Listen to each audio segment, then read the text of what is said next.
ನೀರಮಾನ್ವಿ ಜಾತ್ರೆ ಟೆಂಡರ್ ಹರಾಜು ವೇಳೆ ತಹಶೀಲ್ದಾರ್ಗೆ ಗ್ರಾಮಸ್ಥರಿಂದ ತರಾಟೆ.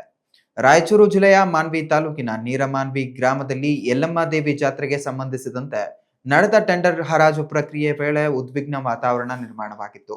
ಈ ಹಿಂದೆ ಪಡೆದ ಟೆಂಡರ್ ಹಣವನ್ನ ವಸೂಲಿ ಮಾಡುವಂತೆ ಆಗ್ರಹಿಸಿ ಗ್ರಾಮಸ್ಥರು ತಹಶೀಲ್ದಾರ್ ಭೀಮರಾಯ ಅವರನ್ನ ಮುತ್ತಿಗೆ ಹಾಕಿದ್ರು.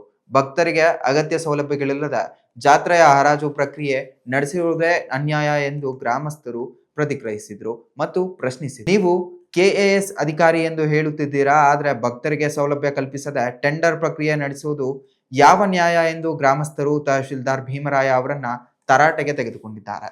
ಗ್ರಾಮಸ್ಥರ ತೀವ್ರ ಪ್ರಶ್ನೆಗಳಿಗೆ ತಹಶೀಲ್ದಾರ್ ಭೀಮರಾಯ ಕಕ್ಕಾಬಿಕ್ಕಿಯಾದ ದೃಶ್ಯಗಳು ಪ್ರಮುಖ ಸಾಕ್ಷಿಯಾಗಿ ಹೊರಬಿದ್ದಿವೆ. ಟೆಂಡರ್ ಹಣ ವಸೂಲಿಗೆ ಸ್ಪಷ್ಟ ಕ್ರಮ ಕೈಗೊಳ್ಳಬೇಕು ಗ್ರಾಮಸ್ಥರು ಆಗ್ರಹಿಸಿದ್ದಾರೆ.